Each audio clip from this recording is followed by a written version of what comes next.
Hey everyone, welcome to It Tastes Different Gaming Reviews. And this episode we're going to review 2021.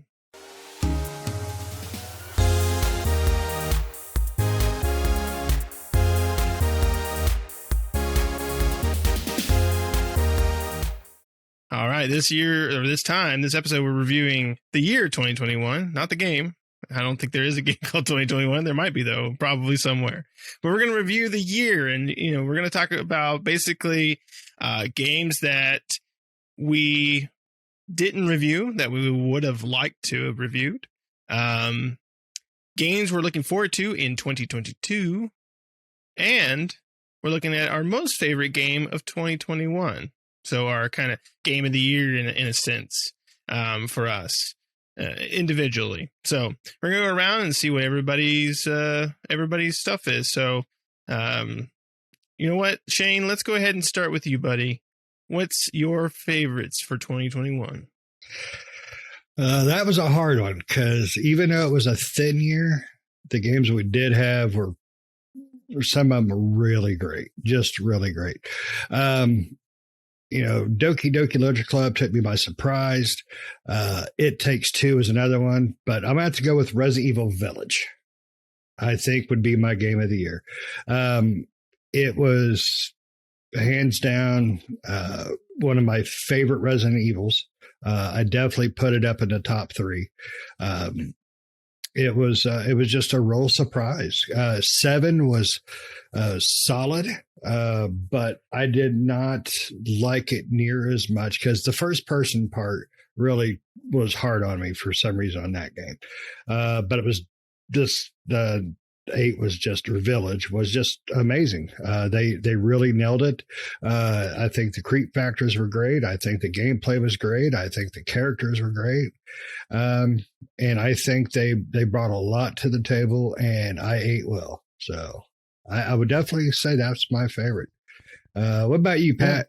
I'd agree. That was a good one. I mean, I liked it. And, I'm not a huge Resident Evil fan, but that was a really great game. I mean, I played it to where I beat it, and I can't say that about too many of the Resident Evil games. I think it's probably pretty high on all of our lists, including Nick's. I mean, Nick, you beat it too, right? I did. Yep, I completed it. All of us beat it. So we all beat it. So that was a really good game. Yeah, I enjoyed that one.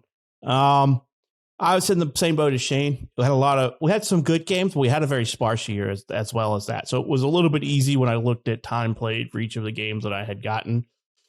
And I will say, for me, my most played favorite game, however you want to put it together, the game that I enjoyed the most this year has to be Tales of Arise. So I really enjoyed that one. Once I beat it, I still didn't stop. I went back to the world and I'm like, did I miss any monsters? Did I miss any of this? Well, look, there's these dungeons that opened up. There's all this stuff that happened. I couldn't put that game down. The whole time we were reviewing it, I mean, I ate and slept that game. That's all I did. I was like, oh, no time. I'm out of work. I'm going to play this one. Oh, I got done with dinner. I'm going to play this one some more. And I would go to bed really late. And so for me, that's my clear winner for this year. For me, for my most played or most favorite game for this year. Nick, how about you, man? What did you have on your list? Well, Tales of Arise was definitely up there towards the top. I do love that game. For me, I don't think you guys have, I know Shane's borrowing it currently, and I don't think you guys have been able to play it much. But for me, my other one that's up there towards the top is Metroid Dread. I really enjoyed, it was nice to see a new Metroid come out. It's been so long, it seems. And I really enjoyed Dread. I like Dread a lot. It was definitely more difficult, kind of follows Metroid Fusion, that timeline and everything like that. So, and Fusion's one of my favorite Metroid games. So this was kind of just the next iteration of that. And I really enjoyed Metroid Fusion. I played it from beginning to end, just like Tales of Arise. I did for that one as well. Just couldn't put it down. Every night I would get on there and keep progressing. And yeah, it's a great game. I really enjoyed it. I love Metroid. If anybody knows me, I'm a big Metroid fan. And so this was right up my alley. So that's what I loved for that game. I'm still waiting to try it. Somebody's Right. bogarting it. And what's bad is I was meaning to send that to you with the gifts that I sent you guys too. And I totally forgot to put it with the damn packages. So that's my bad. Forgot. Yeah. Well, I could have been playing it while I was down with the COVID, but I don't think you want to play a COVID-ridden game. So, No, but just yeah, I knew Lysol you. it before you bring I it back. I knew you guys were going to tie up on Tales of Rise. If nobody's played it, watch a review, play the game. It was fantastic. One of the best in the series, in my opinion. I sure. absolutely agree. I mean, it was going to be hard for us to pick, a personal favorite without everybody doubling up, because it was definitely in my top 5 for the year, easily. So, I mean, that's a damn good choice. All right. So, what about the games that we never got to review this year that you would like to have played? I personally, I want to go last on this one because I really want to see what you guys have picked. So, Nick, why don't you go first this time? What was your game that you wished we would have reviewed?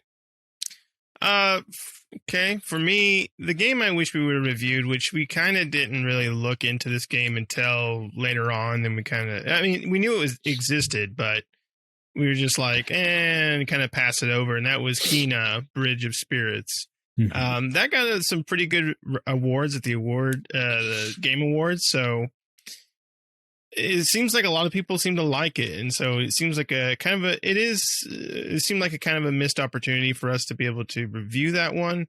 I don't know if we all had our PlayStation 5s at the time. Actually, I think it's on PlayStation 4 too as well. So we could have reviewed it regardless, but that's one we just kind of overlooked. So it would have been nice to have been able to play through that and review that one at the time.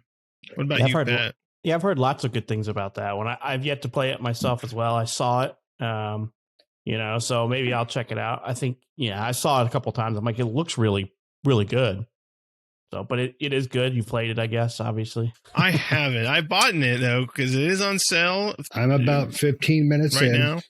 And it is a very pretty game. It's got a very Pixar look to it, which is not a bad thing in any way. So far, I enjoy it, but like I said, I'm only about 15 minutes in. You barely get any combat tutorial or story tutorial at that point. It's the whole look up with your right stick, look down with your left stick kind of portion of the game. So, but so far it's interesting. Yeah, I'll put on the list to try out. So interesting. Yeah. And I guess it just kind of probably came at I guess what ended up happening, because a lot of stuff came out in September. It just got shuffled around, I guess, in that one. Yeah. Because the game that I also wish that we would have reviewed came out in September as well. So the game that I thought would have been great for us it's a Windows game only called Game Deck. It's a cyberpunk RPG, or CRPG, if you will. And it came out in September as well. It's a little single player. You're a game detective. You look for hackers and stuff like that in the VR world and stuff like that. I thought it was really cool. It's not voice acted, fully voiceover or anything like that, but it's a lot of reading and clicking and stuff like that. But it has like choices in it that choices affect choices further in the game. So it's one of those type of games. Anybody who knows me knows I love Mass Effect, and that's choices upon choices that affect outcomes. And so this game was right up that alley. If you've not played it, I would highly recommend checking out Game Deck. It's really good. It's on Steam, is where I got mine from. Single player, only out on the PC. Interesting. I've never heard of that one. So, yeah, no, I'll have to check it out. Either. Yeah, so it's like I said, it's a really good one. It's gotten somewhat decent. Depends on who you go to, right? Like RPG Fan gave it in the 80s, but then like PC Gamer gave it in the 50s, and I'm like, okay, but everybody else is giving it in like the 80s and 70s. So I like it, but it's a cyberpunk and it's RPG. If you don't like RPG and things like that, you're not going to like it. But it's a really good game. I enjoy it. It looks pretty. Me, graphics snob, so I'm not going to play anything that looks like it's 8-bit. And Nick, what was on? So Nick picked that, and Shane wanted to go last so that he could say he picked what game. We didn't get to review it because I couldn't get a PS5 for freaking ever. And then finally, I ended up buying a bundle from Best Buy because the hell with scalpers. Returnal. You guys have both got it, I believe. I wanted to play it. It looked interesting. I've heard good things about it. The reviews were good on it. I've heard a few people even say it would be their game of the year. But unfortunately, I didn't have a PS5 at the time when it was released, because of, the scarcity of everything. I really, really want to play it. So I'm waiting to just get it on a sale because, why pay full price if it's out this late, really? So, but it looked great. It looked interesting. And it gives me a reason to have a console that I've only played like 5-6 games on. Well, I'll make you a deal. I'll trade you Returnals for Metroid. I'll throw in Ratchet and Clank. Because Nick this is more up Nick's alley. I am not a roguelike game fan, and this is roguelike. I thought it was something else when it came out. I honestly did.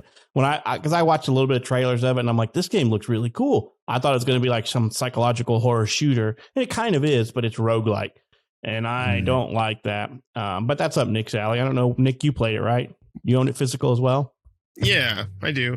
I really like Returnal. It's a lot of fun. It is a roguelike game, so I like roguelikes to an extent. So for me, I don't mind playing it. And I found it a lot of fun to play. So yeah, that was actually one I thought about too, putting on my list potentially, but I ended up not doing so. But that was definitely in the top, 5 as far as me possibly wanting to potentially review that one.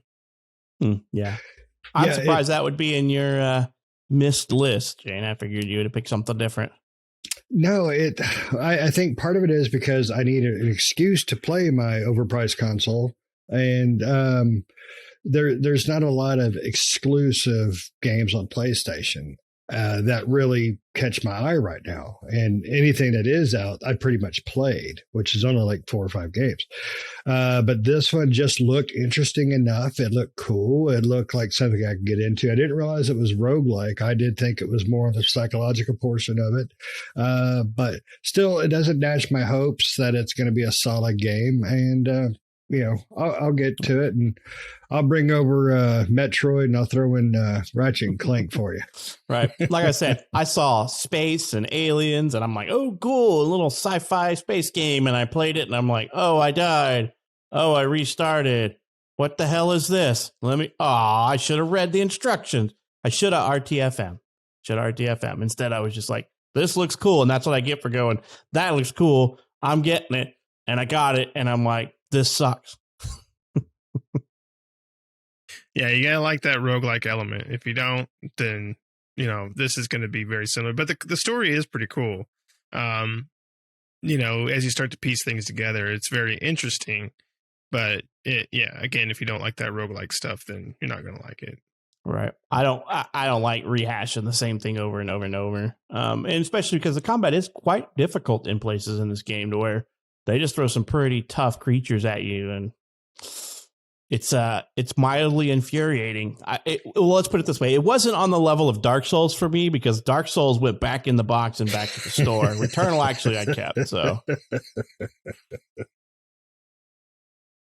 right. I guess we got like one final category, and that's like everybody's most anticipated. And now, before we go to that, you guys get your little gifts out. I want you to open them. Hopefully you got them handy. You got my most anticipated game. Yeah, is that what I got? My most anticipated game in here. I went into the future and got your most anticipated game of 2022. Right. No, it ain't much, but I know you guys have been talking about it, and Pat, you're wanting to get into it. Nick, I know, is into it. So, Steelbook for Nick of Yakuza. That's pretty cool. Shane, I like that. Taped this thing with like Gorilla Glue tape. Oh, I was able to get mine. No, that was just plain old Scotch tape there, little girl. Yeah, that's cool. I like that. Thank you. Oh, cool. That's a pretty awesome looking cover there. Yeah. Hey, the Borderlands 3. Yeah. Thanks, man. I was like, man, these guys will really like this. So I'll hook you up. I love the steel books. We do like our steel books. Yep, Nice I've heard little you collector's guys thing. yammer about them, so now I gave you a reason to yammer some more. And That's did you right. buy one for yourself too? I did not, because there Ah. was the options they had. Nothing really enticed me except for those two. Mm. Well, let's put it this way. I've got duplicates of most things that I've got in steelbooks. I got Far Cry 6 digital, and then I got the steelbook because the steelbook looked kind of cool. So the game's not that great, but steelbook's cool. Yeah. Well, Yeah. I do like steelbooks. That's one thing I miss about, buying disc versions of things. You get to collecting stuff, and, I do kind of miss that. yeah. The only bad thing is now a lot of collector's edition steelbooks come without the game in there. Yeah. So you're like, Yep. It's a digital code. I'd rather have the physical piece that goes in here. Yep. You And know, that pisses me off. Yep. Because Greatly.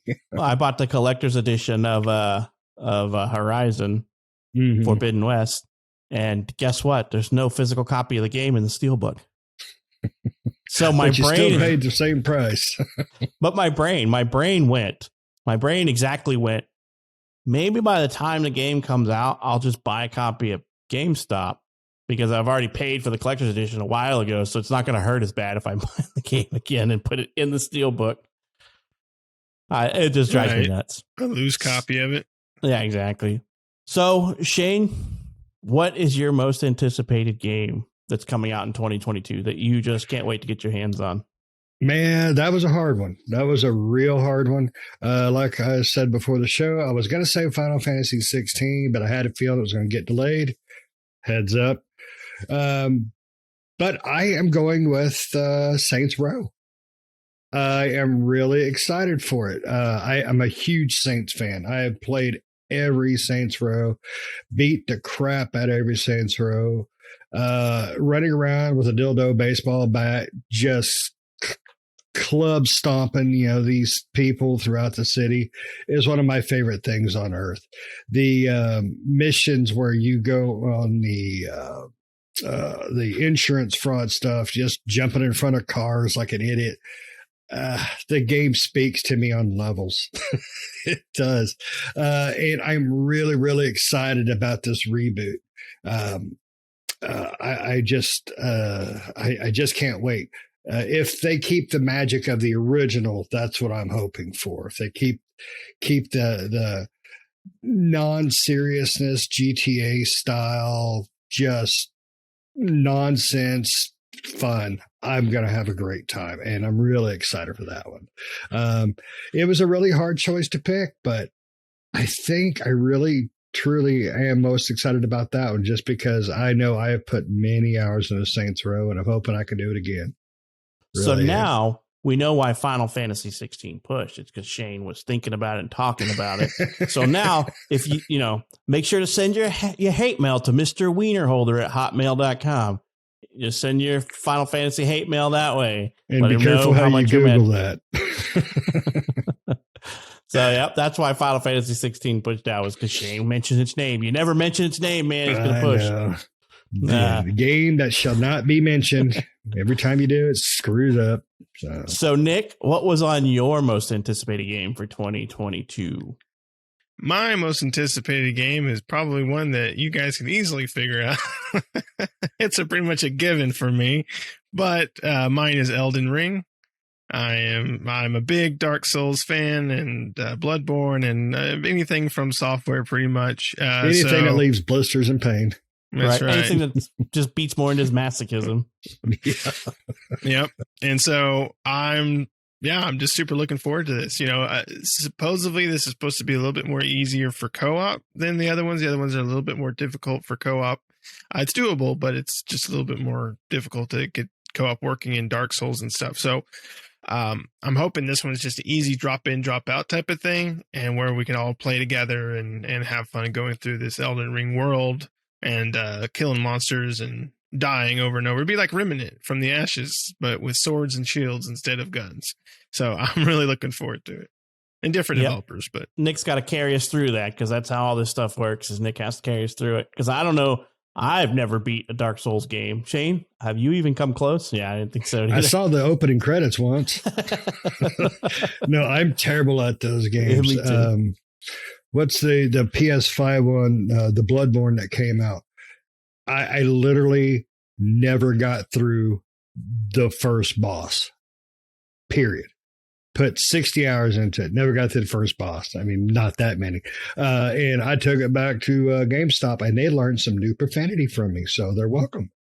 So that sounds like my Dark Souls experience, because Nick was like, you can play co-op in Dark Souls. I'm like, oh, I'll get it then. We'll check it out.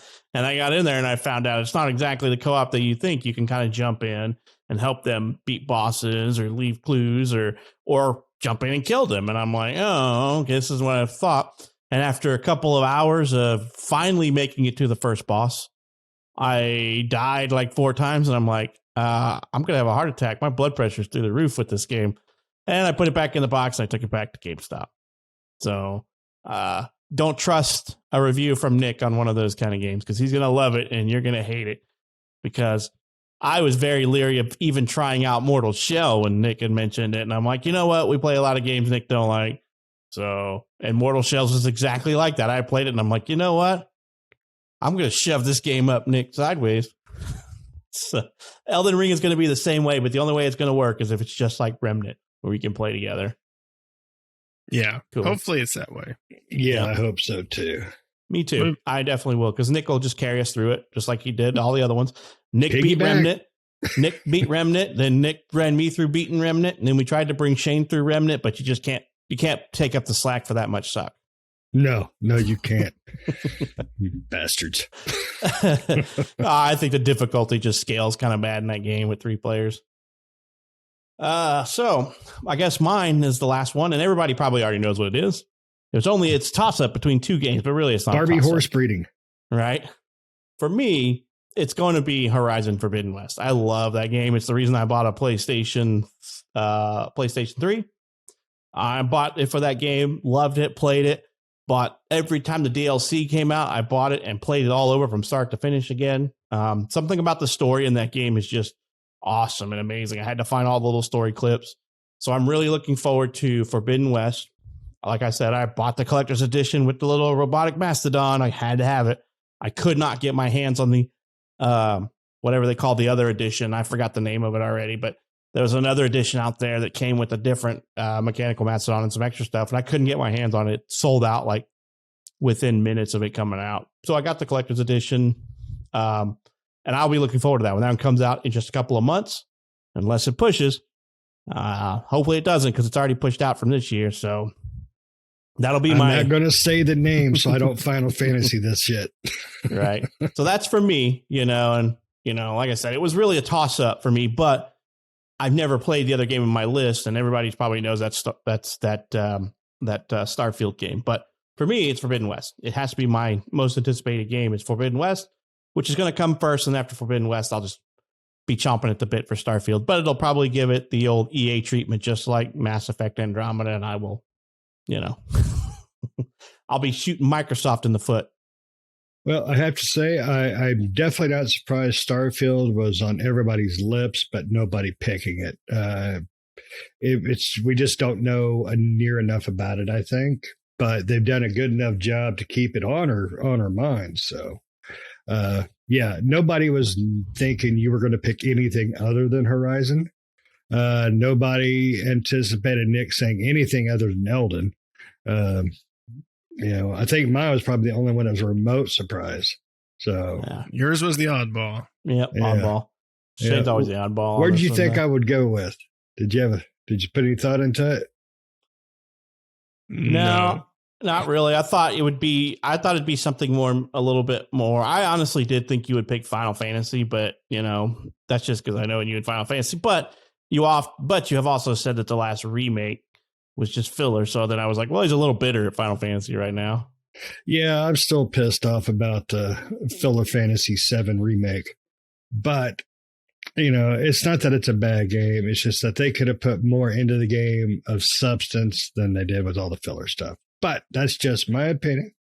It's a great game. It's a good game. It really is. They've done a lot of great things with it. They just padded it way too much. 2022 is going to turn is basically turning into I'm going to go broke year, because there's so much crap that pushed out into 2021 that if it stays in 2022, we're going to have so many games we're not going to have time to review half of them. I mean, we've got some new God of War, we got a new Stalker, possibly, we got Zelda, Gotham Knights, Rainbow Six Extraction. We got so much coming out, especially in the beginning of the year. And February is a crap month. February, right. First part of March is going to be rough. Right, we're going to go broke with all these games in February, and then, like I said, so we'll have plenty to play because 2022 is, in my opinion, it's building up to be one of the best gaming years we've had in a long time, as long as stuff doesn't continue to push out. Agree. Yeah, definitely. Did anybody really surprised by anything on anybody's list today? Game Deck. That one was a surprise because I've never heard of it. I want to look that one up because it sounds cool. Yeah, it's really good. I figured, I'm like, these guys haven't played this. And like I said, I checked your Steam list too, because I got about 30 hours in it or so. And I was like, let me look at their list and see if they're in here. And I'm like, oh, neither one of them got this game. So they got it somewhere else. So like I said, it was one of those ones that I played and put a lot of time into. But it came out in September as well, and all this other stuff. We just had a plethora to play through. Yep, that's the hard part about doing what we do, is we do it with love and passion. It just doesn't pay as much as we'd like to keep up the love and passion. So, unfortunately, we don't get to review everything we want to review.